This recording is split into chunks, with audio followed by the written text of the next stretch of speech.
Good morning, Rabbi Sai.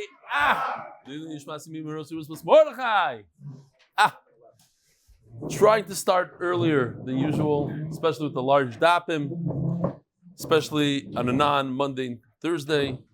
So Be'ezer Hashem, Rebelli, thought you'd appreciate this picture, a Talmud vacationing during Yeshiva week in Palm Springs. Vacation doesn't apply to our daf. Moshe Lachman, Cedarhurst, New York. That's not Moshe. He took the picture. Hello, Rabbi. Hope all is well. I'm a New Yorker and listener of your shiur for years now, every day. On Tuesday, you were talking about the subject of not learning Torah for at most 3 days, and by chance you mentioned if somebody else goes to Panama on a trip, but you corrected yourself. It's interesting that on Wednesday, we took a boat to secluded private island in San Blas, Panama. Now, you listen to your daf shiur, and I told my family, Rabbi Stefansky's Torah reached this far away, uninhabited island as well. Reached this far away, uninhabited island as well. Yishakayach, David Abrani, Color Diamond Trading. I just got a phone call from a Frim Jew from Phoenix asking for tzedakah to help pay his mortgage. I got 5 to 10. What happened was there's a certain scam artist, and there's a bunch of them. They get onto these groups, onto the WhatsApp groups. If his name is Eden Brooks, or anybody, but he's very good, this guy. He says, Baruch Hashem, thank you Hashem. His on his status, it says, thank you Hashem. And he says he needs a little money to pay his mortgage. He needs a little this for that. Each person has a different story. The point is, Rabbi Sai, no one is supposed to be asking from anybody on these WhatsApp groups are just for the daf. And if anybody makes contact, there's people in this room that I've spoken to, they'll go over to guests that come. And they say, hey, I have this business. Nobody's supposed to be doing this. There's no walking over to anybody and asking for business. And there's nobody should be soliciting money, even if you can't pay your mortgage. These are all scams. And the person I spoke to in this base medrash, he won't listen to me, so I have to call him out. When there's a guest, he walks over to people and he gives them, and usually it's not such a good business. And people come over to me afterwards and say, I got burnt by this. No one is supposed to be coming over to you. This is not a place to do business. If you want to go over to Donnie Fine or the other brokers and say, hey, could you sell me a house? That's fine. But they should not be soliciting business through our organization. Or the dentist. Or the what do you call it? Seminaries, esroigim, meat.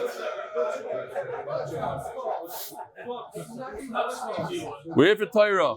You know what you could do, Rabbi Sai? You could solicit other people for Torah. And that's about it. Shalom Aleichem, what's your name? Steve Seychelles. Shalom Aleichem, you know what he told me? He said, Amari de Gezach. I didn't think about that. You know, we always talk about when people sit Shiva, they don't do the daf. And a lot of times they fall off the bandwagon. And the trick is to just jump ahead. You know what Steve told me? They just sat Shiva.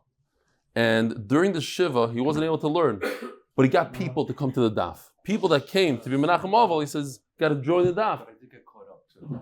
Of course he did. I know you got caught up. Yishkoyach. I'm saying this is a kidush. You could use the Shiva to bring people to Torah as a zechus for the neshama. Yeah, you can't say no. You know that when I sat Shiva, Reb Chaim Kanievsky came to be Menachem Aval. I tried to get him to do mishnayos for my mother. I wouldn't let him go. I said, please. And then Reb Eliashiv came. Same thing. No, they didn't take. They all came for my father. Not for me, obviously. And I try to get them all. And I like... Yeah. What's your name, Sally? What are your names? Shalom Aleichem, Danny and Shimi Tenenbaum. Who else? Oh. Daniel does the daf in Florida. Yeah, I know. So you gotta get his father to start. Listen, you can't force it, but we can encourage it. Who else? Shalom Aleichem. How you doing, Sally? What's your name? Atlanta, Georgia. You know what? Get over here. I know that you're a Baishan. You look like a guy but Atlanta, Georgia. Come on. You didn't. Okay, we'll let you sit there. Thank you. Thanks for coming. Who else? Shalom Aleichem. What's your name? Oh, you were here a bunch of times, no? You look very familiar. What? Yeah, you speak Hebrew, the whole thing. Okay, yeah. I remember you, huh? As an Ahag. So every time somebody brings him here, he comes in to do the daf. Givaldik. Okay. Anyways, is this it? I'll read one more. This is a long one. We'll do it quick. This is from Williamsburg. I like Williamsburg. You know that. Yitzi Weiner from Williamsburg. Weiner. I went to see him in 2020 with all four of my sons. At the scene, there's a video of man who reminisced that he opens the Gemara to see the gates pictured at the beginning of every volume. It reminded me of the time when I was learning Shar Yashiv, beginning of the Wintersman, 1999. And one night I walked in after midnight and looked at all the Sfarim. I threw myself on the chair and cried my eyes out. I wondered if I would ever be able to make it through Shas just once. I wanted to pass through the gates myself. It just felt so overwhelming for a guy who never went to yeshiva, only grew up in a conservative shul's Hebrew school. As we were walking out of the sea, my youngest son, who had just become bar mitzvah, asked me, Abba, are you going to learn the daf? What? He lives in Williamsburg? Hold on a second. Why not? You know who Why not? Because there's a lot of today, Williamsburg. Williamsburg, Virginia. No, Williamsburg, it says here, New York. Here, we'll show the email. Here, Williamsburg, New York. You see the last letter, New York. Leave your kashish to the Gemara, please. I walk out and see my youngest son, who had just become bar mitzvah, asking, Abba, are you going to learn the daf? You hear, Daniel? Abba, are you going to learn the daf? Are you going to become a shasid? After some fits and starts, I finally settled in with Reb Sruli on Daf 90 Psachim, and I haven't looked back. I picked up a chavrusa too. I picked up another shiur with Reb Moshe Yeshua Horowitz in Borough Park. About 2 weeks ago, I finally added your shiur on Apple Podcasts. I must say, that is a very fine addition. I listened to you first, because of the crystal clear clarity, and it sets me up for success with the rest of the shiur and the chavrusa. Thank you so much for all your hard work and dedication that you put into the shiur. I'm sure it makes a huge impact on everyone who listens. It surely does for me. And with Hashem's help, we'll finally make it through the gates. We'll finally make it. Shalom Aleichem. What's your name, Tzaddik? Yaakov is from Passaic, New Jersey. The guests are coming back, Rabbi Isai, especially in the days of rain. It's pouring outside. Where do you come from? Over here, a couple bucks. Good. Welcome. Kindest regards, Yitzi Weiner, Williamsburg, New York. Okay, fine. We'll leave the rest for a different day. Rabbi Isai, we're holding on Daf Pedal and Amud Beis by Maskiv. So do a little review. Oh yeah, gotta do sponsors. The coil of the ones anonymous from Lakewood for Refuah Tinoik Ben Malka. The Masechta is sponsored for the unity of Am Yisrael. The month. Ahron Fraiman, it should be a zechus to rebel for continuous siyadta dishmaya and teaching Torah to Klal Yisroel. Parnas HaChodesh, the second one, Eli Nishmas Kol Chayalei Tzahal Shenaflu al קידוש Hashem, the neshama should have an aliyah. Parnas HaChodesh, in the memory of Binyomin Airley from Anonymous in Manchester, who joined this year at the beginning of a Sotah. Binyomin Airley sits right over there in the back. You'd probably walk in a minute or two. Robert, yeah. Robert comes every day. And he lost his son, the Heilige Binyomin. And the day after Shiva, he came to shiur. The big... Don't tell me that's him. No. Okay. Shprintzy and Avrumie Gross. Lilu Nishmas, the yahrzeits of our father, שלמה ben Yitzchak, Aiyzik, Zechus, Binyomin Isaac, Ben Tzvi, Hirsch, Sotah, Zechus, the Olam on Zoom in Manchester is waving. The Paris HaChodesh Nishmas, Zechariah ben Moshe Nishmas, Chaim Bas Yosef. Paris HaYoim, Moe Landy, in honor of Josh Naomi Strook. Thank you for your amazing Southern MDY hospitality. Moe Landy sent me a message maybe 2 days ago that he flew, I don't remember where. He's flying to Vegas. He got back. You know what his son asked him? How many daf did you do on the plane? How many daf? He did 11 daf. And his son asked him that without any, that's the norm now. How many daf did you do on the plane? The art of the mother anonymous for the zechus, for an easy childbirth, for his daughter and a healthy baby. Rabbi, here we go. This is what we learned in the Mishnah, a new depiction. If you look all the way on the left, you'll see a cow that's branded with MDY. And the guy's holding his branding tool. It's red hot. And he says, oh, it should have been in Hebrew. Should have been in English, I mean. I understand that you forget to learn Daf Yomi every day. Yeah, it's true. He says, believe me, you came to the right place. Basically, he branded his fingernail. That's the Mishnah. The Mishnah says that if you don't cause permanent damage, you just cause a lot of pain, it hurts, you're chayiv for the tzar. Now, we saw yesterday there's a machlokes. The question is, welcome back, Avi. I should have shown that picture. I'll show it tomorrow. Not tomorrow. Yeah, tomorrow. You won't see it. If you want to see the picture, you have to come tomorrow. Here's the pasuk. Kviya is a burn, and at the end of the pasuk it says chabura. There's a wound. So the question is, what does the word kviya by itself mean? Does kviya mean a burn with a wound or a burn without a wound? And then the word chabura will undo whatever you think kviya means. So we had a machlokes. Yeah, very simple. Rebbe is of the opinion that kviya means a burn with a wound. Comes chabura and says even a burn without a wound. So we have, the opposite. Chabura says it has to have a wound. It must have a wound. Therefore, our Mishnah that says that this story with the fingernail, you're chayev for, doesn't go according to Rebbe, because Rebbe holds it has to have a chabura. Ben Azai holds the opposite. Chabura comes to undo the first word, and it comes to tell you even without a chabura. Typically, there is a chabura with kviya, there is a wound. Chabura, the next word chabura, comes to say not. Says Rav Papa, it doesn't make any sense. That's where we're holding, 6 lines from the bottom. Maskil Rav Papa. Adarabba. Ipcha mistabra. Ipcha mistabra, by the way, there's a unit in Eretz Yisrael called Ipcha mistabra. They started at the Yom Kippur War, where the Israelis were caught off guard, and they decided that they need people that are going to come up with random devil's advocate. Exactly. Ipcha mistabra is devil's advocate. In fact, it happened to me before I saw the sugya. That's how I remembered. There's a whole, obviously things are coming out now, but this group, Ipcha mistabra, wrote a whole report saying that Hamas wants to come into Israel, and they have 2,000 nukhbas, and they're going to first break down, they're going to pretend that they're doing this, then they're going to break down the gates, then they're going to come and kill random people, they're going to take a lot of hostages. Basically, described the entire October 7th, and they gave it to the government. The Ipcha mistabra group gave it to the government, and okay, this is one of your random things, that they're going to nuke us from here and do this and come from the moon. Okay, we heard it. So that's the Ipcha mistabra. Ipcha mistabra means devil's advocate. It doesn't make any sense what you're saying. The opposite. Let's do the opposite. In other words, Rebbe, who wrote the Mishnah, doesn't make any sense that Rebbe would not even bring his own opinion, and he'd bring the opposing opinion, which is the opposite of his, and not even mention himself. He wrote the Mishnah. So how would he put Ben Azai's shita in the Mishnah, not his own, and not even mention his own shita? So basically, it's the same exact thing, just in reverse. It's Rebbe, Oimer Kviya Nemra Tchila. It's the same words as we learned yesterday, just different man da Omar. Instead of saying Ben Azai, now it's Rebbe that said it. And whatever Ben Azai said yesterday, it's Rebbe that says it. And Rebbe says with Ben Azai, and Ben Azai says with Rebbe.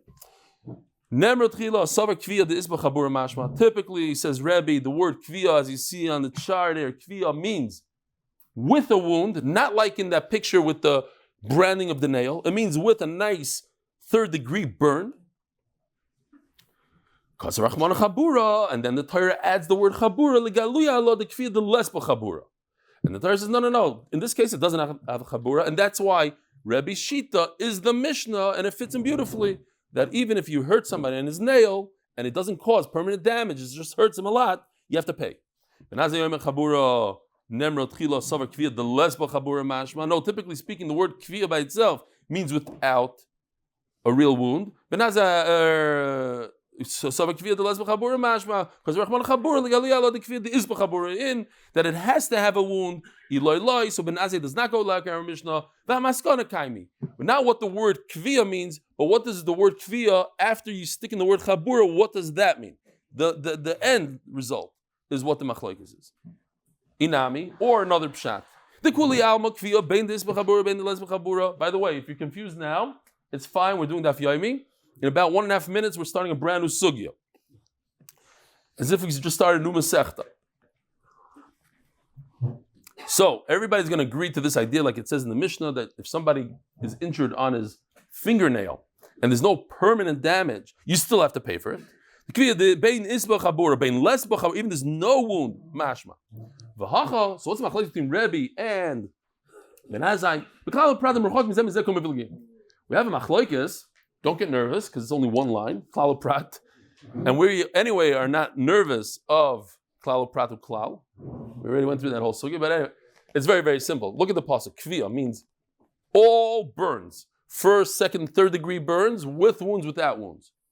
And then you have the word chabura that says it has to have a wound. So it's limiting. It's a generalization, limitation, or specification. Let's call it specification. What do we say in Karbanis? Not we, but a lot of other people, they say in Karbanis every day, Klal uprat. Ein lecha boy elo ma shebeprat. So the prat is very limiting. It's a generalization. Every type of burn? No, only a chabura burn. So it would be limiting that it has to have a chabura. Our Mishnah says, even without a chabura, you're chayiv. Even without a wound.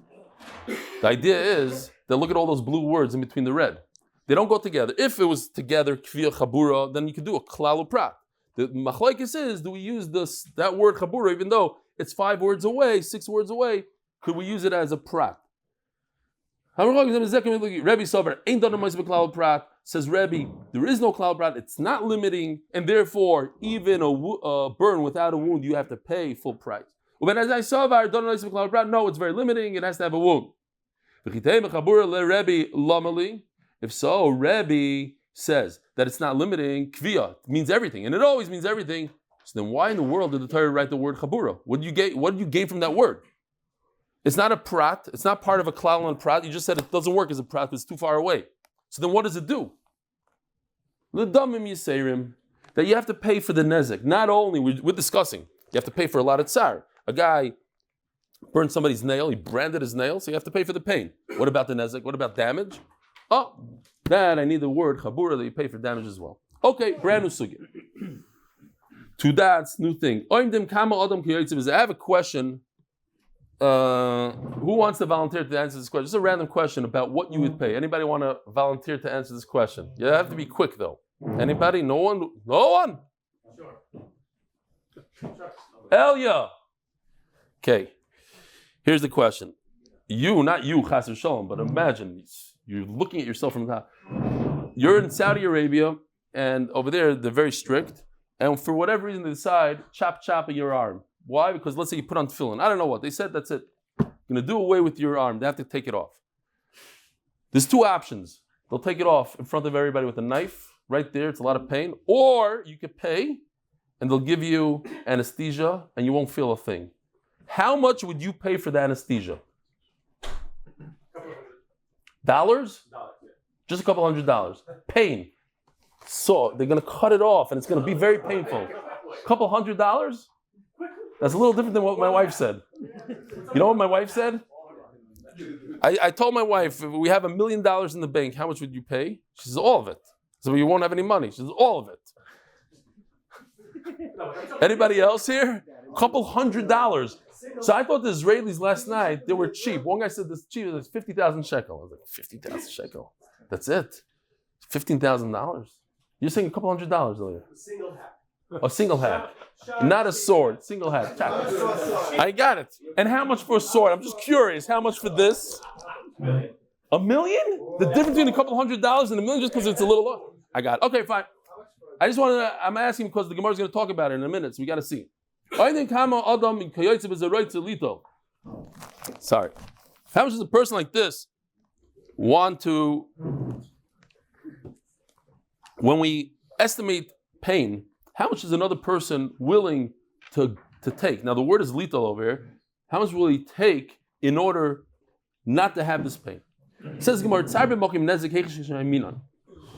how do we evaluate pain when you're already paying for the full damage of the hand? Let's say, even in America today, go to court, how much is this arm worth? He's a baseball player, he could have earned $90 million, so you pay him $90 million. Now what?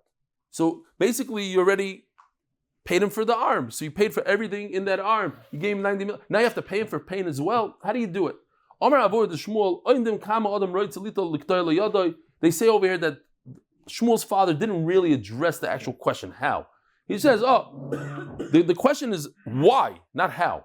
The question is, why should you have to pay for the pain? You already paid for the arm. She says, we try to figure out how much a person is willing to take. The word is lito. That's the key word here, lito. How much will he take? You ask a guy. In fact, somebody sent me, thank you, whoever that person was, because I like when they send this to me before this year. Here's a real, he found something from 2006, it says over here, August 1st, 2000. Indian doctors are questioned. 3 Indian doctors caught on camera apparently agreeing to amputate the healthy limbs of beggars are to be questioned by the Indian Medical Council, an official said on Tuesday. Secretly filmed footage taken by CNN News Channel, this is NBC, showed one of the doctors asking for about $215 to amputate a lower leg, leaving a stump that may draw sympathy and a few rupees from passerby. A person is asking to chop his own leg off so that people could give him some money. You ask why? Here it is. How much would a person... So he's masking so that people throw him a few coins. This doesn't even add up to a couple $100 his whole life. Whatever it is, a few $1,000 his entire lifetime. How much does he want? He asked the Gemara, wait a minute. That you should, how much are you willing to take to cut off your arm? First of all, that's not accounting just for the pain. There's other things involved. Right? So here's the list. You could see it if you weren't here yesterday. Here's the list of the 5 damages that you have to pay. Nezek tsar, ripu sheves boishes. You go to the slave market, so you give him the arm, how much the slave is worth with arm, without arm, the pain, the medical bills, the unemployment, and the busha. A person doesn't have an arm, it's embarrassing. He's embarrassed about it. You have to pay for that as well. Says the Gemara, but you're not looking at the pain by itself. Now it's included in many other things. There's this damage, maybe it's already included in there. Are we talking about a guy that's nuts? Who in his right mind, for any money in the world, would just go ahead voluntarily and give up his arm for some money? It doesn't make any sense. Then I thought to myself, it makes a lot, based on the Chavis Halvavas and everything else that we learned. Think about it. A guy, they tell a guy, for a TV game show, I don't know what. Yeah, you take off your arm for $500,000. You do it? Yeah, I'll do it. Chop off his arm. Later on, he dies. He goes up to Shemayim, and they show him the video of his life, and they show him that he was supposed to win $500,000 in the lottery. In other words, you can never increase your parnasa anyways. Whatever they decide in Rosh Hashanah, you're going to get. So this guy decided he wants to make another $500,000 by cutting off his arm. But Shuftan Askin is an idiot. He made $500,000 by cutting off his arm. He could have made the $500,000 without cutting off his arm because he would have gotten that money anyway. So this is an interesting case. We're talking about a guy that was in a car accident. He was in a factory. His arm got completely smashed. It's worthless. It just dangles. It's still there, but it doesn't do anything. So in the slave market, it's worthless. He can't use that arm. So there's a reduction in the price that he's worth.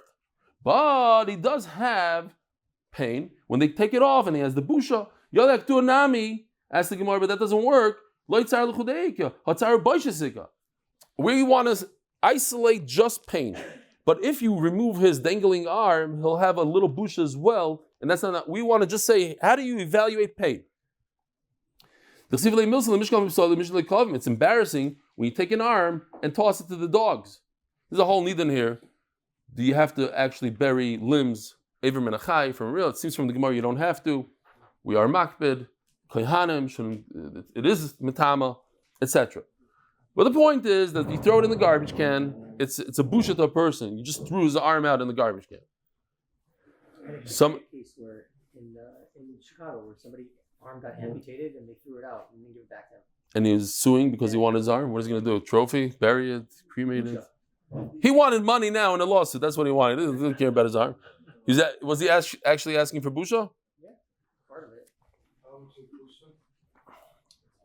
Depends. That Meshuggah who did XYZ his whole life, he has 0 busha, and then they'll prove that. That's Avi's job to find the video of him walking down the street with I don't know what on his head. Fine. So we're still sticking with this word litol. How much a person will take for himself that he should have his hand amputated by the kingdom. He's in Saudi Arabia. Bein Sam l'Sayif. We're not there yet. How much you'd be willing to take? They want to amputate his arm with anesthesia. He tells them, listen, let me make a deal with you. I know that anesthesia costs a lot of money. How much would you give me, government? Give me a little money. You're cutting off the arm anyway. Give me the difference between with anesthesia and not. How much would a person be willing to take? There's I'll just throw this in here. Why not? There was a guy that had a very dangerous job. He was what do they call those guys? A log cutter or whatever. He was cutting logs for a living, and lumberjack, and he had an accident and cut off his arm. So his wife grabbed the arm, put it in a plastic bag, and ran with him to the hospital. And after surgery, the doctor comes out. He says, "Amazing, with modern technology, the whole thing, we were able to save his arm." A few days later, they come running back to the hospital again. Plastic bag. They have the leg sticking out. My husband cut off his leg. So a few hours later, the guy comes out and he says, after a few hours in the modern technology, able to successfully attach his leg. A few days later, she comes running with her husband, and she has a bag with his head in it.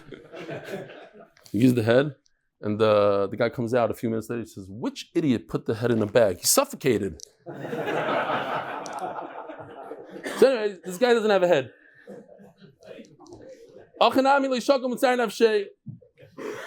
Says the Gemara, but again, why would somebody take money to go through this? Nobody would take, to begin with, money for this. Ella, okay, so finally here we are with what Eli said before. How much a person will pay somebody else, not to take money, but to pay. It's the same idea, but in the reverse.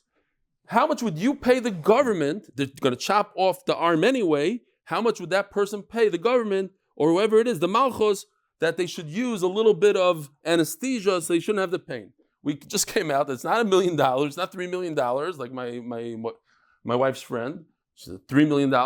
It's only $200-300. Okay, that's the difference. That's how much you have to pay the guy. That is tsar. Now we know how to evaluate tsar on its own. But the problem is, it doesn't fit into the words. If you look at the words, like, 7 lines from the top, it says, how much a person will take for himself in order to amputate his arm. And we said people don't take money to amputate arms. And now you're telling me how much a person will give, not take. How much he'll pay the government. Says Gemara, the wording is wrong.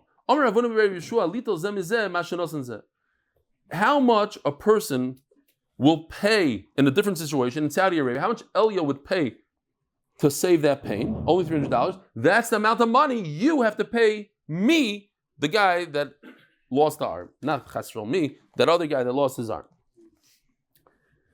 All right. I'll just say this real quickly because it's Erev Shabbos. We have plenty of time. The Parrots, all good stories start with the Parrots. The Parrots left town and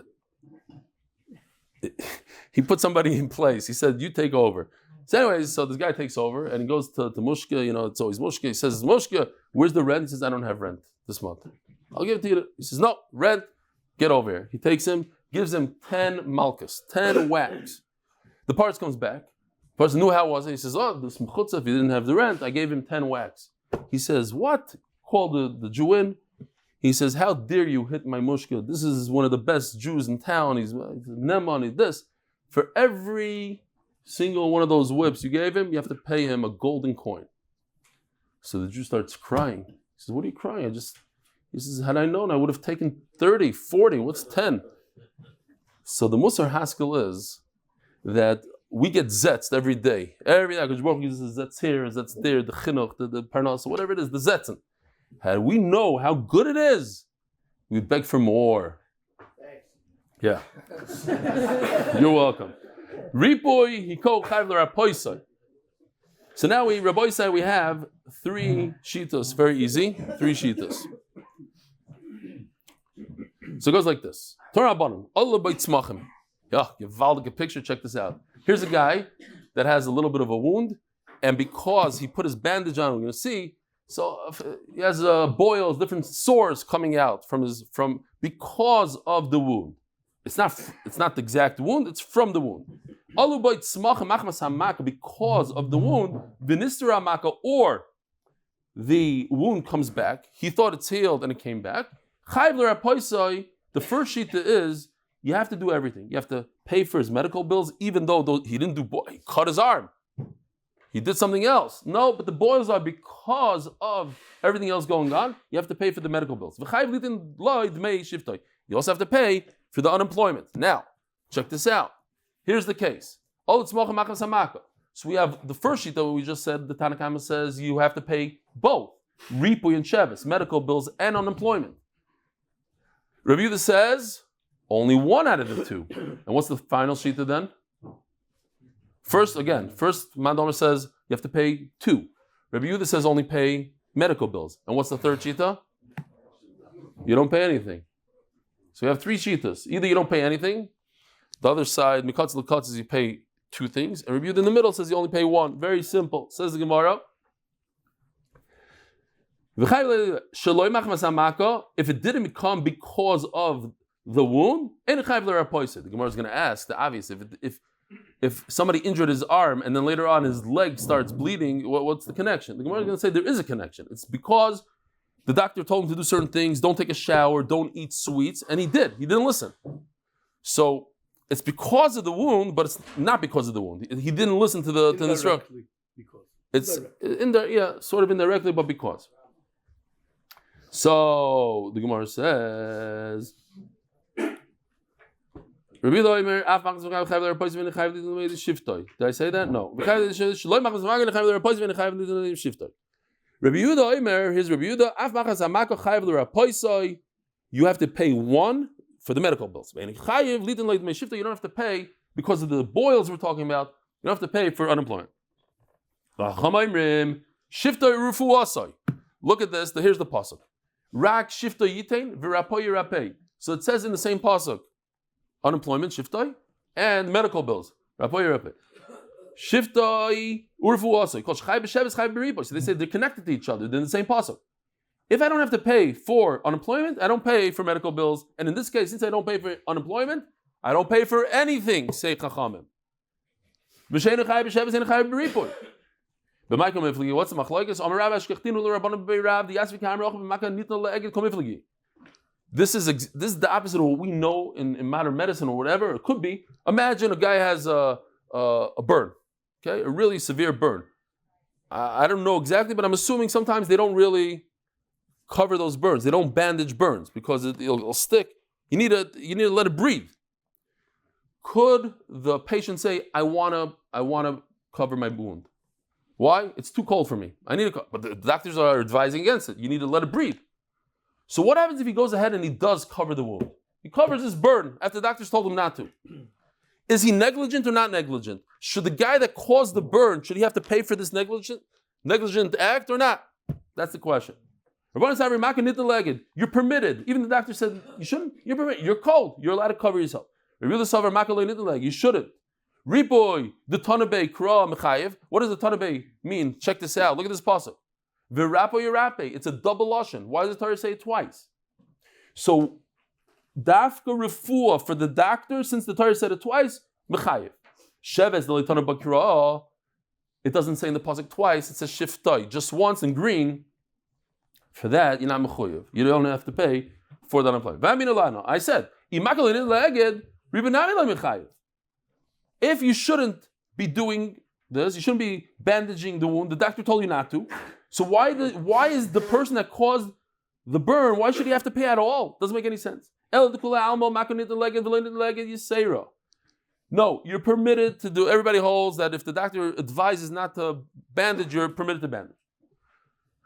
But you're not allowed to do it too tight. You know, like the Bar Mitzvah Bacher, the first time he puts on tefillin, he takes off the tefillin, and it looks like his arm is about to fall off. Black and blue, all the stuff. Don't do it that tight. That you shouldn't do. Rabbi Yehuda Sovar, Kim Le'nitn Le'eged Yisera, Ripuy the Torah Be'kra Mechayev. You shouldn't be doing it tight. And when the Torah says twice, Rapi, that you should have to pay for that. Why? Because the guy that had that wound, he's not considered negligent. He shouldn't, but he's not negligent. But since the Torah didn't repeat it twice, when it comes to unemployment, you're not chayiv. Rabbanan Tzarek even the Torah beikra beripoy, Hashem is nami mechayiv. Rabbanan hold ditkesh leripoy. No, Rabbanan say Tanakama that if you're chayiv for the medical bills, you're also chayiv for Shabbos. Why? Because they're connected in the same pasuk. Rabbi Yehuda Savar Shabbos lo mechayiv d'matek rak. Rabbi Yehuda says no. The Torah, look at the beginning of the pasuk. Rak. What does rak mean? Only. And therefore, Rabbi Yehuda holds that you're not chayiv for unemployment. Rabbanon rak l'shaloi machmas hamaku da'asa. That we'll see in a second. Again, rak means only when it came from the wound and not from something else, meaning you ate sweet stuff when the doctor told you not to. Ula Rabbanon Basroi. So if we go back to this, just to remember, Rabbanon Basroi is very simple. Rabbanon Basroi means the last shita chachamim, who say that you don't have to pay for medical bills and you don't have to pay for unemployment, for zero. In this case, since you're not paying unemployment, you're not paying for the doctor bill, so then why in the world did the Torah repeat it? Rapo Yirape?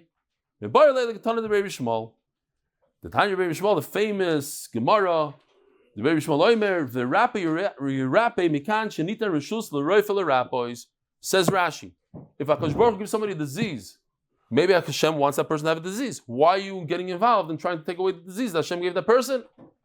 Kamash Malon V'Rape Yirape. You have the right. Ask Tosfos, why twice? Just say V'Rape. A doctor has the right to heal. Answers Tosfos, there's two types of diseases. There's a disease that's caused by another human being. Says the Torah, you could go get involved in a car accident, another human being caused it. You could go be Merapa. But let's say cancer, I don't know, a machla that comes from within, HaKadosh Baruch Hu gave it to the person. Maybe you shouldn't be dealing with that. V'Rape Yirape twice.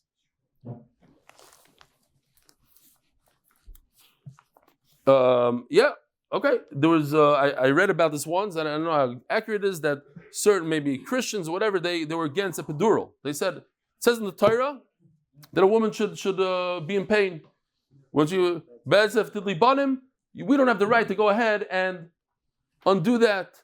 When I was reading, I thought it must have been the men that came up with this shita. It's not okay, whatever, but it's a shita. Huh? Yeah, that's right. At least that they know. Okay. Huh?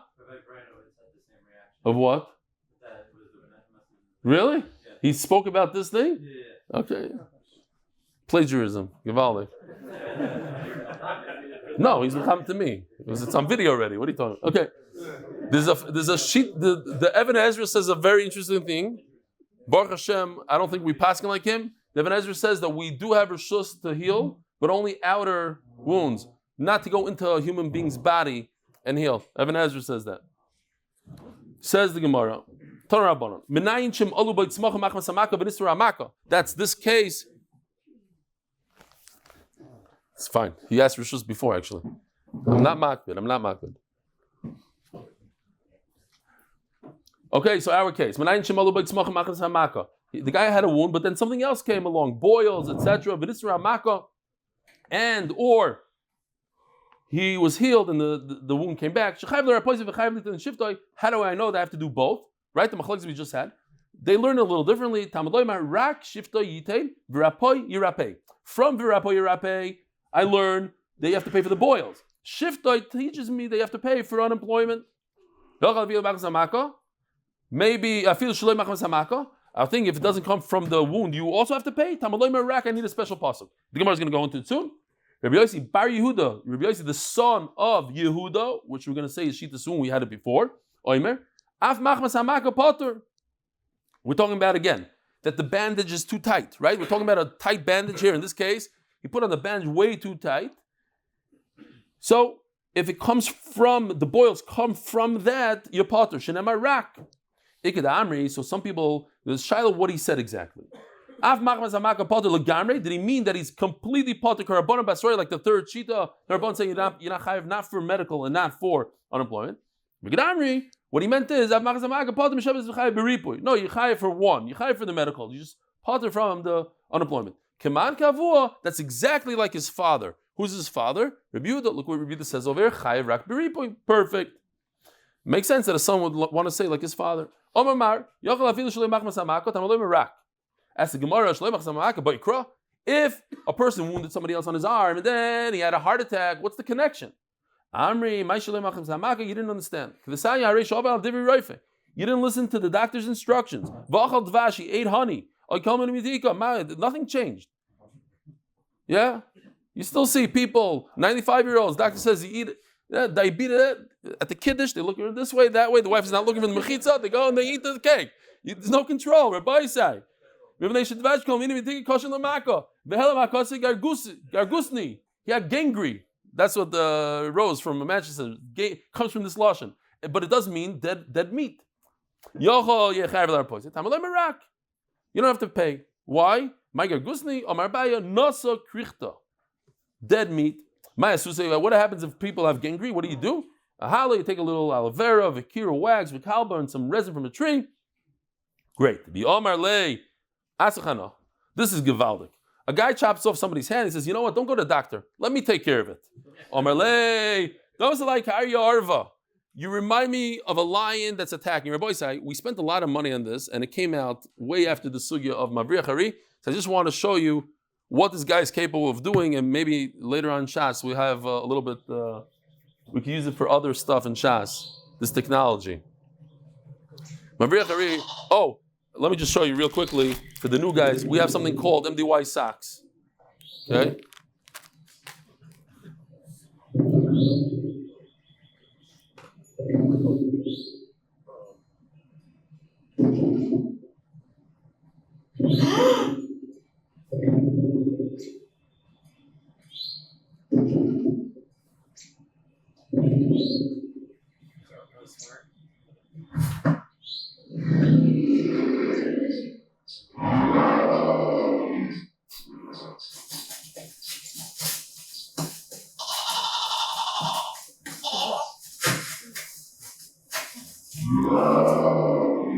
Smelly socks save the day.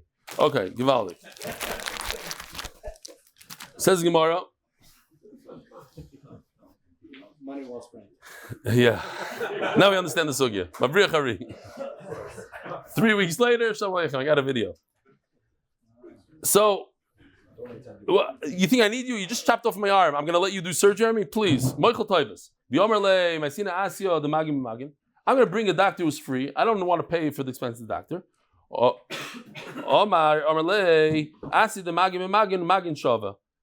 doctor that's free is worth free. In other words, you get exactly what you pay for. I tell everybody, sometimes you pay a little extra for a better carpenter, for a better car, for a better this, but you get what you pay. 90% of the time, you get what you pay for. I'm not saying things that have designer labels, that's so, but usually you get what you pay for. You try to save money, you use Arab workers, you're going to get an Arab job in your house. That's just the way it goes. Pay a little extra for the Chinese, for the Jewish workers here in Israel, labor, you're going to get higher quality work. And he says, oh, you know what, I'll bring you somebody, a doctor from far away, and he's actually cheaper. No, that guy, he doesn't come with any warranties on his work. He's going to go back to wherever he came from. I need somebody local. But if the victim says, you know what, you give me the money, I'll take care of it. I'll find the doctor. The guy says, no, I want to pay the medical bills. You're going to be lazy. You're going to take the money, buy whatever you want to buy with it, and you're not going to take care of yourself. And then you're going to keep on coming back for more money. And this went. I want to be in charge of you. No, let's make up a price right now. How much? $100,000 for that? Give me $100,000 up front. Then certainly you're not going to take care of yourself. Then people are going to talk about me and say, look what damage you did to this guy. I want you to go get healed. I'll pay the medical bills. Tana.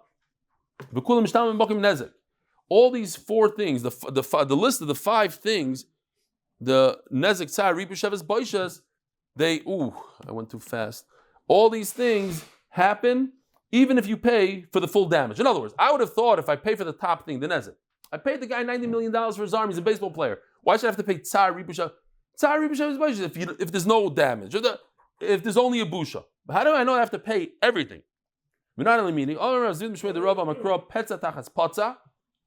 It says a wound for a wound. You have to pay for the pain even though there's that you paid for the damage already. Asked the Gemara, but it's not available. Why? Because we need it for something else. The rabbi show you that if a person knocked off somebody's arm by mistake in a car accident, he still has to pay. My petza tachas potza, that extra word tachas, that even if it was a shaygig, and even when he paid the nezek, he has to pay for the tsar. Sponsored by Greek Haber for the success and safe return of our chaylim and hostages for the schod of Klal Yisroel. Rapapo. Mishmei the Rava Omar Krov Rapoy Rabbi. Tosfos already talks about it that all you need is either Petz Tachat Spot. So we learn all 5 or all 4. And Rapoy Rabbi we learn all 4 from the one word. Liter Refuah B'Mokim Nezek. To teach us that you have to pay for medical bills, even if I already paid for the arm, a huge price, I still have to pay for medical bills. As the Gemara, we learned it on Amud Aleph, the Tana Beis Shmuel, Rabbi, I already used up the 2 words to say that a doctor is permitted to heal, that the doctor should heal. Perfect. What's Rabbi? The interesting Lashon teaches us 2 things. Remember the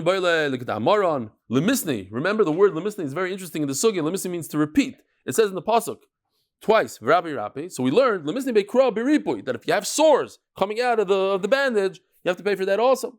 Mk lemakra oy rapoi. Use the same exact word twice. You want to use the double lashon? Great, but use the same word, rapoi, or yirapei. My v'rapoi. Why are you using 2 different words? Shema no lider refuah b'makom nezek teaches the 2 things. Says the Gemara, okay, so I have psukim that teach us that you have to pay individually for the tsar, individually for doctor bills. So it's mashma if I have tsar without damage, or I have busha without damage, you have to pay. So think about it for a second. It's a riddle. How is it possible to have busha without any pain? If I smacked you in the face in front of everybody, it's pain. How do you have busha? So for that, it's very interesting, very simple. Spit in the face. Doesn't hurt, but it's very embarrassing. But how do I have, let's say, unemployment without any pain? So the Gemara says, so now we're going to go through 4 cases that it's possible to have one without the other. How is it possible? Tsar we already learned. Pain is possible without any damage. He branded his fingernail. Even on his fingernail. A place that doesn't cause damage. Ripoy. How do I pay medical bills without causing damage? Something hurt him and it went away. He took a Sephardi and made him Ashkenazi. He made him white. He bleached his skin. Now the Sephardi is very upset. He can't get into Sephardi yeshivas. What is he going to do? So now he has to make him Sephardi again. Sheves. This is very interesting.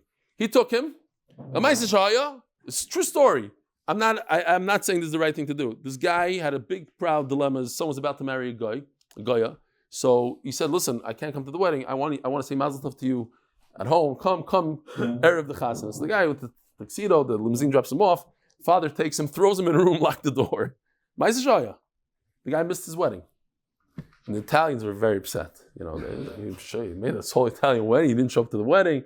It caused him a lot of problems. So it happens to be that Eliakim, it's very interesting. Eliakim is in the Koil. He just took the 1500 Daf test. He's a genius. He has a machsan here in the neighborhood. He converted his machsan into one of those escape rooms. Let's check it out. We should support him, huh? He has 2 of them. He has 2 of them, right? It's called Kalub B'Machsan. Locked in the. So how do you pay a guy unemployment if you didn't damage him? You locked him in a room. So over here you're paying to get locked in a room. But we pay you in this case. We pay you because I locked you in the room. Fine. Sheves very nice. Take your kids there. Mamash, support a coil guy. Sheves, just go there for the.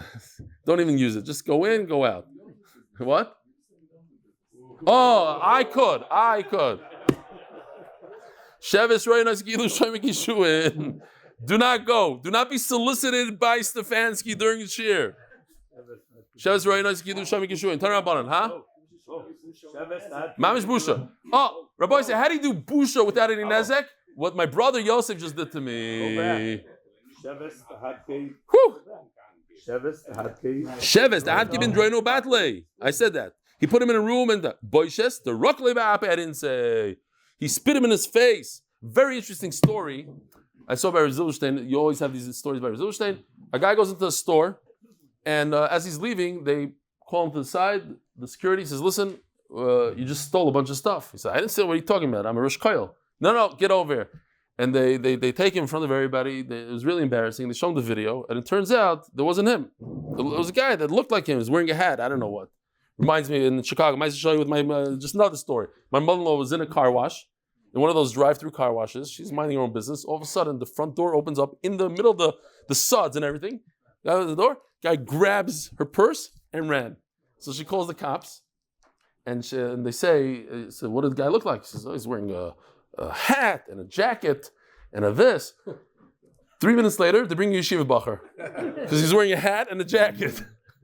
She meant a baseball cap and whatever. And he's Sephardi, not Ashkenazi, whatever, but Lashon Nakia. Okay, fine.